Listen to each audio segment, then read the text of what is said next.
राज्यसभा चुनाव के लिए सिर्फ आज की रात कांग्रेस विधायक अब तक हिमाचल में जो सीधे मतदान के लिए आएंगे, क्रॉस वोटिंग का डर, मैदान में तीसरा प्रत्याशी होने से बीजेपी विधायकों की ट्रेनिंग हो चुकी, बैठक कर चुके मुख्यमंत्री बीजेपी विधायकों के साथ और पार्टी ने खुलकर बता दिया कि बीजेपी के कितने विधायक निर्दलीय प्रत्याशी को वोट देंगे, वो मैं आपको अभी बताऊंगा। लेकिन अभी तक इनेलो ने नहीं किया अपनी रणनीति का खुलासा। इनेलो के 2 विधायक किसको वोट देंगे या फिर गैर हाजिर होने का प्लान है वोटिंग से।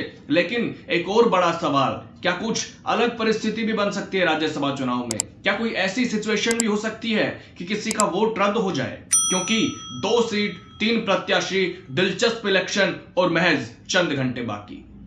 दोस्तों नमस्कार, मैं आपका यार जतिन पत्रकार। राज्यसभा चुनाव के लिए बेहद कम समय बचा है। अपने अपने नेताओं की जिम्मेदारी भी लगा चुकी पार्टियां, बीजेपी ने ऑब्जर्वर भी लगा दिए। सभी विधायक चंडीगढ़ में है बीजेपी के। मुख्यमंत्री के साथ बैठक भी हो चुकी, ट्रेनिंग सेशन हो चुका, मॉक ड्रिल हो गई, सभी को वोटिंग से संबंधित बातें बता दी गई है, जानकारी दे दी गई है, नए विधायकों को समझाया जा चुका, क्योंकि राज्यसभा चुनाव में एक एक वोट बहुत कीमती होता है। और बीजेपी ने यह भी साफ कर दिया है कि उनके 17 विधायक निर्दलीय प्रत्याशी को वोट करेंगे, यानी कि सतीश नांदल को वोट देंगे। तो फिलहाल 17 बीजेपी और 3 निर्दलीय विधायकों के वोट खुलकर सतीश नांदल के समर्थन में आ गए, क्योंकि 3 निर्दलीय तो उनके नामांकन में भी थे। लेकिन जीत होगी 31 वोट मिलने पर। तो बीजेपी प्रदेश अध्यक्ष मोहनलाल बड़ोली ने यह भी कहा कि 31 वोट पर उनके प्रत्याशी की जीत हो रही है। तो बीजेपी के 31 के अलावा 17 वोट निर्दलीय को देंगे। कांग्रेस को भी ऐसा ही करना चाहिए, 31 के अलावा 6 वोट निर्दलीय को दे देने चाहिए। खैर, फिलहाल कांग्रेस के 31 विधायक हिमाचल प्रदेश में ही है, जो सीधे वोटिंग के दिन ही चंडीगढ़ में पहुंचेंगे, यानी कि कल। पार्टी प्रधान राव नरेंद्र सिंह, दीपेंद्र हुड्डा समेत कई सांसद भी वहां पर है, जो पूरी स्थिति पर नजर बनाए हुए हैं। कांग्रेस को क्रॉस वोटिंग का डर हो सकता है, क्योंकि पहले 2022 और 2016 के राज्यसभा चुनाव में जो खेल हुआ वो किसी के जहन से नहीं जाता है। 2022 में कांग्रेस प्रत्याशी हार गए थे, निर्दलीय जीते थे, 2016 में भी निर्दलीय जीते थे। ऐसे में इस बार भी तीसरे प्रत्याशी के रूप में बीजेपी नेता सतीश नांदल ने पर्चा भर के चुनाव को दिलचस्प बना दिया, जो हुड्डा के खिलाफ चुनाव लड़ते रहे हैं पहले सतीश नांदल। और मोहनलाल बड़ोली ने भी यह बताया कि उन्होंने नामांकन से पहले ही अपने पद से इस्तीफा दे दिया था सतीश नांदल ने, यानी अब बीजेपी में सतीश नांदल के पास कोई पद नहीं है। तो बीजेपी से संजय भाटिया मैदान में है और पार्टी उनकी जीत को लेकर पूरी तरह से आश्वस्त है। कांग्रेस भी अपने प्रत्याशी करमवीर सिंह बोध की जीत का दावा कर रही है, यानी दोनों पार्टियां अपनी अपनी जीत का दावा कर रही है। लेकिन निर्दलीय प्रत्याशी भी सबका ध्यान अपनी तरफ खींच रहे हैं, क्योंकि उनके नॉमिनेशन के बाद ही वोटिंग भी हो रही है। वो पर्चा नहीं भरते तो बीजेपी और कांग्रेस उम्मीदवार की निर्विरोध जीत हो जाती। लेकिन अब 2 सीट पर 3 प्रत्याशी मैदान में है, जिसके लिए कल वोटिंग होनी है। तो बीजेपी और कांग्रेस दोनों अपने अपने विधायकों के साथ बैठक कर चुकी, सबकी रणनीति तैयार है और चुनाव के नतीजे किसके पक्ष में होंगे, क्या कोई खेल देखने को मिलेगा इस बार, या फिर आसानी से जीत हो जाएगी बीजेपी और कांग्रेस उम्मीदवार की?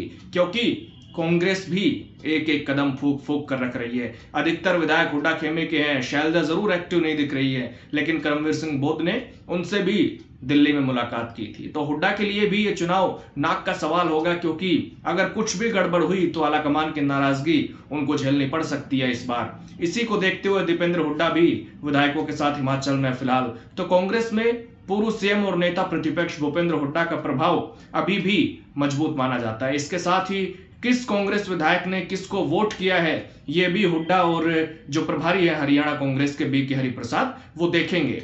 पार्टी ने इनको ये जिम्मेदारी दी है। तो वही पार्टी के प्रदेश अध्यक्ष राव नरेंद्र भी पूरी तरह से स्थिति पर नजर बनाए हुए हैं, क्योंकि अब उनके हाथ में पार्टी की कमान है। तो जाहिर है वो भी पूरी तरह से अलर्ट है, क्योंकि अगर क्रॉस वोटिंग हुई तो पार्टी पर सवाल उठेंगे, जैसे पहले उठते आए हैं।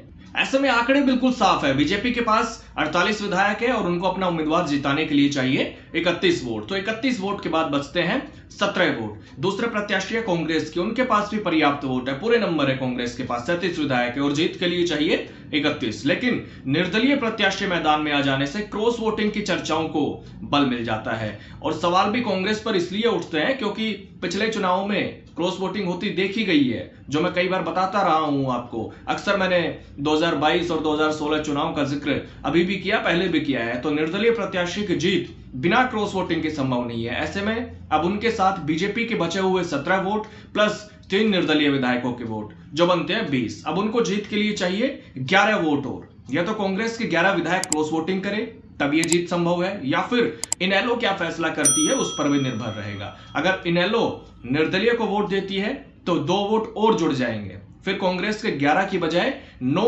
विधायक अगर क्रॉस वोट करते हैं तो भी ये जीत संभव है। और अगर इनेलो वोट नहीं करती है तो फिर 11 क्रॉस वोट चाहिए होंगे निर्दलीय को जीत के लिए। तो इसलिए इनेलो के 2 विधायक किसको वोट करेंगे ये भी देखना महत्वपूर्ण होगा। हालांकि अभी तक इनेलो ने अपनी रणनीति का खुलासा नहीं किया है। उन्होंने कहा जरूर था कि वो जल्द इसका खुलासा करेंगे, लेकिन अब तक रणनीति का खुलासा नहीं किया इनेलो ने। अब इन नंबर्स के अलावा भी क्या कोई कहानी बन सकती है राज्यसभा चुनाव में? क्या कोई ऐसी सिचुएशन भी हो सकती है कि किसी का वोट रद्द भी हो सकता है? क्योंकि अलग अलग कारणों से राज्यसभा चुनाव में वोट रद्द भी होते हैं। अगर ऐसा हुआ तो फिर अलग स्थिति हो सकती है चुनाव की। ऐसे में अब सिर्फ चंद घंटे बाकी है, कल तस्वीर पूरी तरह साफ हो जाएगी और देखते हैं इतिहास खुद को दोहराता है या फिर नया इतिहास लिखा जाता है। हालांकि आपको क्या लगता है, अपनी राय आप जरूर दे सकते हैं। कमेंट बॉक्स के दरवाजे हमेशा की तरह आज भी आपके लिए खुले हुए हैं।